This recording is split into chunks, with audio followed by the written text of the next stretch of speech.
number 26. And the final looked like it was a flashback to a scene from the late 90s, as once Tristan Haywood took to the tail, it was Andy Ford, Mark Simpson, Andrew Palmer and Carl Lissett all scrapping on the show, and it was certainly a sight to behold.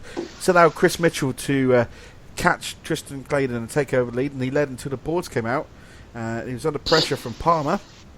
He collected the back mark and Mark Dorrell, and then Palmer took the win. The Grand National went the way of Courtney Finnegan. Now, many pundits were saying that this is the first Shell win for a female.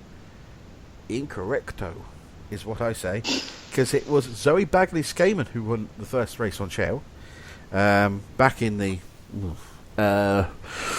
late 90s, I would say. She also won the most races out of any female, which is definitely coming under threat from Courtney as the most female driver. So yeah, Courtney Finnegan, winner on Shell and Tarmac this year. So there you go. Right, let's talk about the momentous record-breaking day up at Cowden Beef, shall we?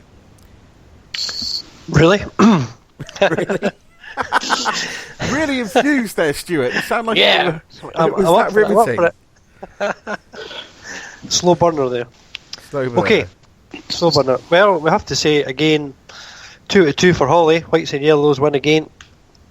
So she really is dominating the whites and yellows at the moment. So the guys up there need to pull their socks up a wee bit. Yeah, well, that's the thing.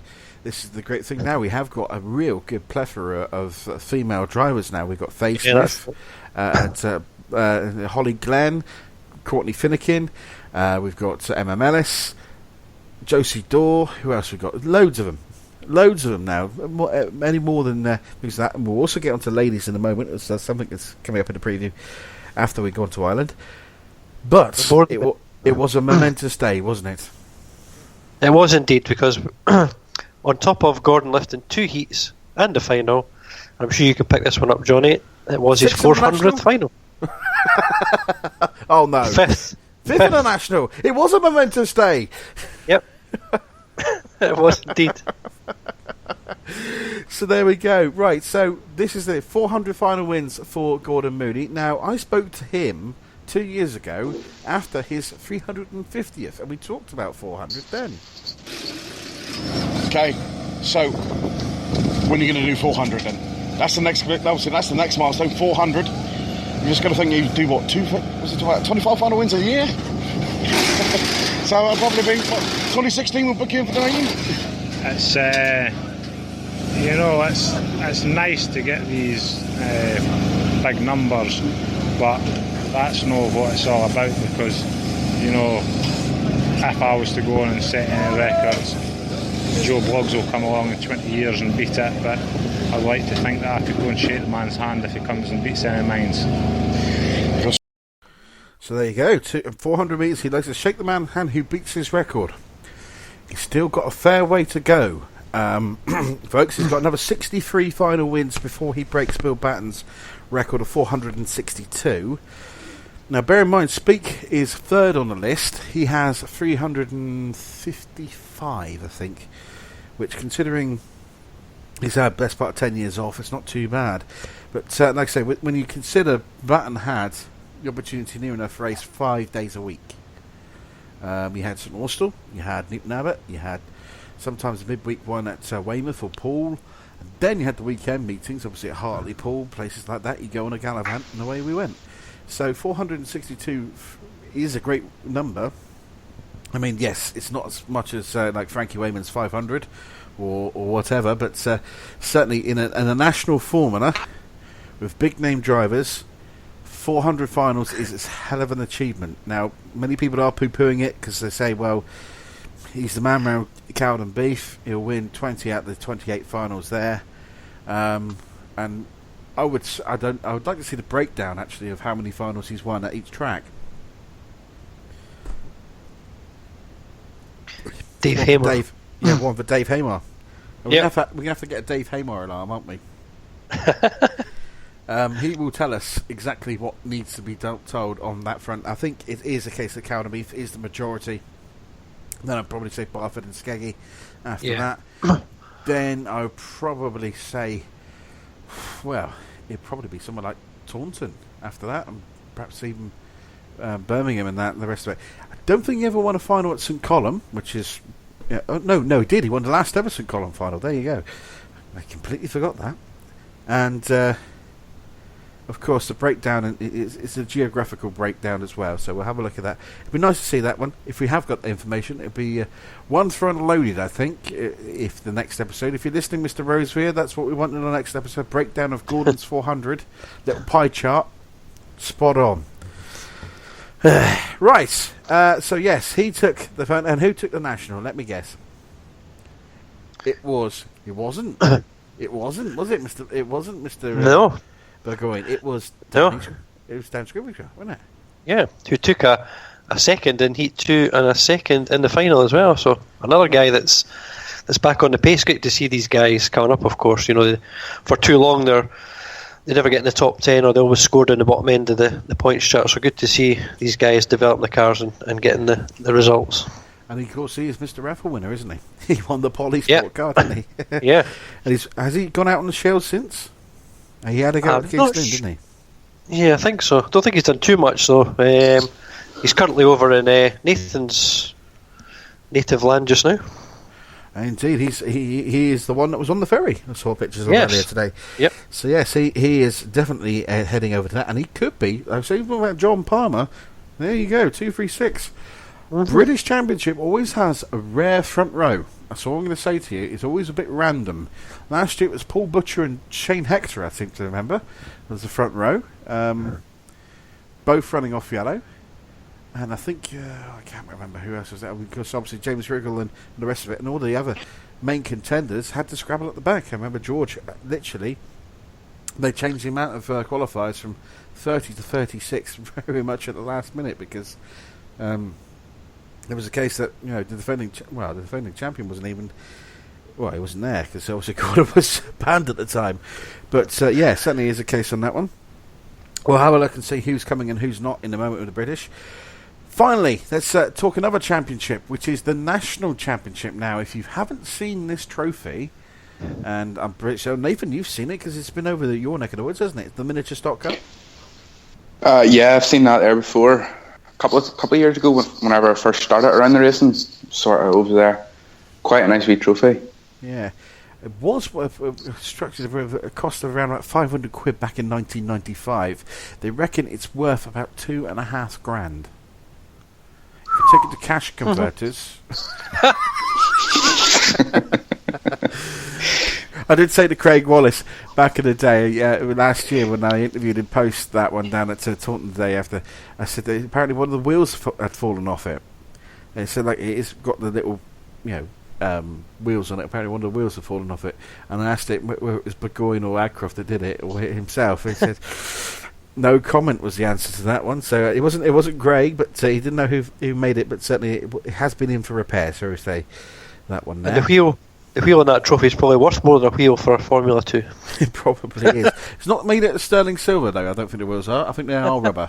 So it's the kind of ones that you would get on one of those little RC cars that you get racing at the likes of Lostwithiel, United Corner Oval Racing, and Burnham-on-Sea, and all those kind of nonsense. So possibly one of those. I'm not too sure. Someone will correct me on that fact. I'm pretty certain of that. Yes. So standalone race. They were hoping for 60 cars. Not quite.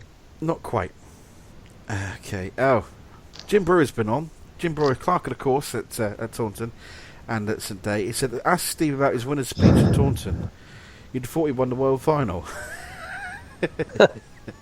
Yes, that was the stuff of legend. Steve Linfield had been talking to me the day after about that. I wasn't in attendance at Taunton. I decided I had to go to a barbecue for my birthday, for my little nephew's birthday, and watch Argyle lose at Wembley. It was really bad. When Akin Fenwa, who's 20 stone, scores a goal against you, it's a sad state of affairs. We digress. Anyway, but Steve actually grabbed the mic and give it the full Gwyneth Paltrow Oscar acceptance speech. But fair play to him. It's all good though. He's recognising that he wouldn't be there without the support of many others. So, totally. Fair play to him. Fair play. So yes, that was Steve's little situation there. Thank you very much to Jimbo. Good to hear you listening tonight, Jimbo. We'll catch up with you at Taunton as well. If I'm allowed to still talk to you. No, I'm not me.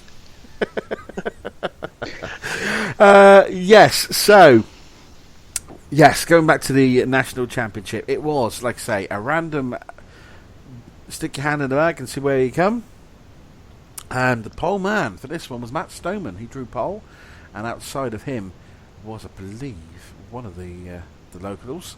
And I think it's Tom Adcroft. But it wasn't the 60 that the promoter wanted, but still a healthy turnout for Buxton. It was a standalone race with a public draw. And it was all very much of a muchness for the early couple of laps until Luke Grench spun and the exit at turn 4, and Gary Walker just decided to do a middler, but not as high pitch. So it was kind of like the yellow arrows as opposed to red arrows. With Stone, and there was then the stars started scrapping amongst themselves with Stoneman, Adcroft, Marshall, that's Kelvin Marshall, and of course Chris Burgoyne. And Burgoyne broke clear and took the lead with plenty to go, and there was daylight between him and second place. So he becomes the second time in 3 years of Burgoyne. And I'll tell you something, there was some hard hits went in that early part of that race. Exactly, there was some. If you've seen the video, jeez, yes, And here's another pub fact for you, and it's one for the jocks. Because 4 out of the 5 years the national championship's been run, it's been won by Scott. The last 5 years. The other time was Tom Adcroft. But back to the meeting itself, there was a 2 out of 3 itself, so this really does complicate my point system up, because obviously with the amount of cars there, and obviously the fact that the championship meeting is there is 20 points, and I also have the final as well, so the total possible score, maximum score you could score at Buxton was 70, which doesn't do you dominate the scores that good. See anything about that one there. So it was basically a win for where are we? Wins for Michael Green on the return. He took 2 heats, and Burgoyne took the second heat out of the 3. But the final went the way of Ashley England, who should have never gone down to blue really, but he's certainly gone down to. He's certainly booked a return to red. And the Grand National went the way of Moody. And I will say this now, if you have seen the video, doesn't the commentator sound a little bit like Frank Sidebottom? The late, great Frank Sidebottom, shall I say. Sadly no longer with us, but I was just expecting him to go, that was totally Bobbins. It's a reference probably lost on all the kids. Look at Frank Sidebottom, but if you have seen the film Frank, starring Michael Fassbender, I think, isn't it? It was basically an art house movie based on, well, not quite the life of Frank, but based on a character called Frank, which is exactly the same as Frank Sidebottom. It just didn't feel right, because he had an American accent and not a Timperley accent. Right, that's enough of that. We will get now a break. All things tidied up, lovely done. That is all the meetings done. Let's look forward now. We're going to go over the Irish Sea and talk about Irish straight after this break. Planning for the 2017 Stocks Radio Charity Calendar is underway. We need your help. Last year we raised over £2,250 for Macmillan Cancer Support. And this year we want to smash it. Drivers, we need your cars. Ladies, we need you. Companies, we need your money, because without your kind sponsorship, it simply doesn't happen. All kinds of packages are available. Get in touch via the Stocks Radio Facebook page or tweet us at Stocks Radio for more details. The 2017 Stocks Radio Charity Calendar. Driving cancer out. Once and for all. And I'm Barky Michelson, and I'm here to tell you about something. There comes a time when a racer finds it just too much to keep up with those young'uns. We here at the Stock Car Old Git Association racers think those nasty Brisker guys are keeping the fun for themselves, and we've set up a racing club where others race, and we use exactly the same as what you do, only ours is better, because we don't have things like crash barriers and proper tracks. So if you feel that you've been cast aside by age, join us and hear us out Law says so, and get a 3 pen just for inquiring. And if you